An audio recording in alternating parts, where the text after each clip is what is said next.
नमस्कार, स्वागत आहे तुमचे आपले यूट्यूब चॅनेल SP गार्डनिंग मराठीमध्ये। आज आपण या व्हिडिओमध्ये सोनचाफ्याच्या झाडाविषयी माहिती पाहणार आहोत। झाडाच्या वाढीसाठी भरपूर फुले येण्यासाठी कोणते खत द्यायचे, आता हिवाळ्यामध्ये सोनचाफ्याच्या झाडाची काळजी कशी घ्यायची, त्याला लागणारे ऊन, पाणी या सगळ्या विषयीची माहिती देखील आपण पाहणार आहोत। तर त्यासाठी व्हिडिओ कुठेही स्किप न करता शेवटपर्यंत नक्की पहा आणि जर तुम्ही आपल्या चॅनेलवरती नवीन असाल तर व्हिडिओला लाईक व चॅनलला सबस्क्राईब करायला मात्र अजिबात विसरू नका।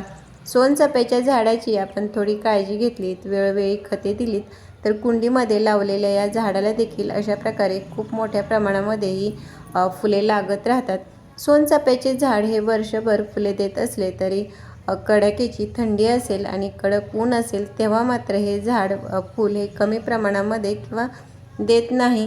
सोनचाफ्याच्या झाडाला वाढीसाठी खते देणे जसे आवश्यक असते तसेच या झाडाला भरपूर सूर्यप्रकाश मिळणे देखील हे आवश्यक असते।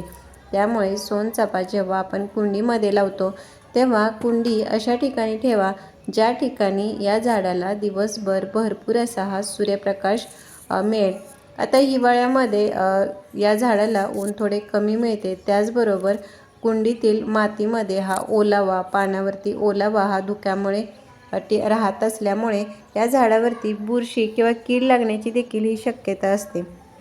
तर अशा वेळेस महिन्यातून एकदा नीम तेलचा स्प्रे करावा किंवा आपल्या घरामध्ये जी हळद, दालचिनीची जी पावडर आहे याचा देखील तुम्ही कीटकनाशक म्हणून हा वापर करू शकता।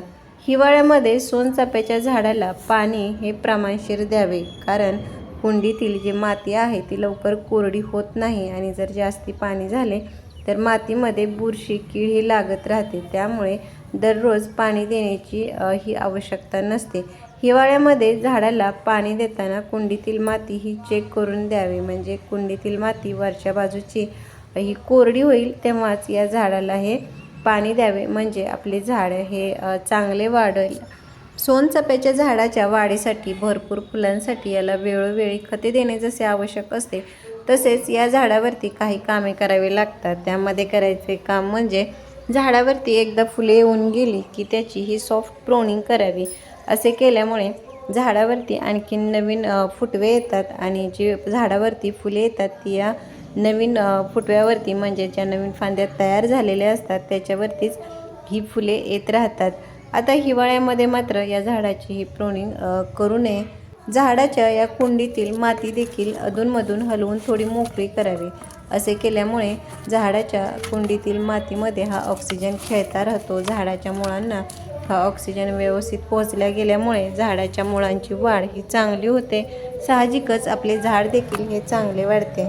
आता हिवाळ्यात इतर झाडाप्रमाणेच सोनचाफ्याच्या झाडाची देखील वाढ ही वेगाने होत नाही, कारण हिवाळ्यात झाडांना ऊन हे कमी प्रमाणामध्ये मिळते। त्यामुळे प्रकाश संश्लेषणाचे जे काम आहे ते देखील हे संथ गतीने होते आणि साहजिकच आपले झाड देखील हे वेगाने वाढत नाही।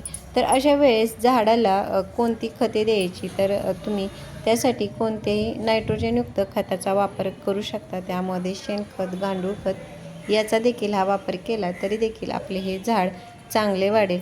आज आपण सोनचाफ्याच्या या वाढीसाठी आपल्या घरातीलच एका वस्तूचा वापर करून हे खत तयार करून देणार आहोत।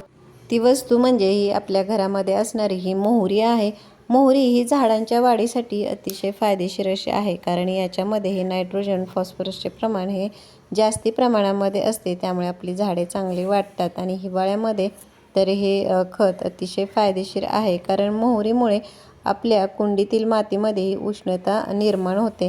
तर याच्यापासून खत तयार करण्यासाठी जी मोहरी आहे ती मिक्सरमध्ये बारीक करून अशा प्रकारे तिची पावडर तयार करून घ्यायची, म्हणजे ह्याच्यातील जी पोषक तत्वे आहेत ती मातीमध्येही लवकर मिक्स होतात आणि आपल्या झाडाला याचा चांगला फायदा होतो।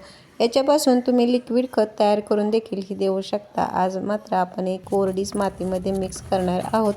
तर अशी ही तयार केलेली जी मोहरीची पावडर आहे ती मातीमध्ये मिक्स करण्यापूर्वी कुंडीतील जी माती आहे ती थोडी हलवून मोकळी करायची, म्हणजे आपण दिलेली ही मोहरीची पावडर मातीमध्ये व्यवस्थित मिक्स होईल। आता याचे प्रमाण किती घ्यायचे, तर 12 ते 15 इंचाच्या कुंडीमध्ये लावलेल्या एका झाडासाठी आपल्याला फक्त 1 चमचा एवढीच या मोहरीच्या पावडरचा वापर करायचा आहे। अशा प्रकारे ही पावडर मातीमध्ये मिक्स केल्यानंतर वरून ही माती टाकून द्यायची व वरून भरपूर असे पाणी द्यायचे। तर अशा प्रकारे मोहरीचा वापर करून देखील झाडाची वाढ ही चांगली होते। तर कसा वाटला व्हिडिओ मला कमेंट बॉक्समध्ये नक्की सांगा। भेटूयात पुढील व्हिडिओमध्ये, तोपर्यंत बाय।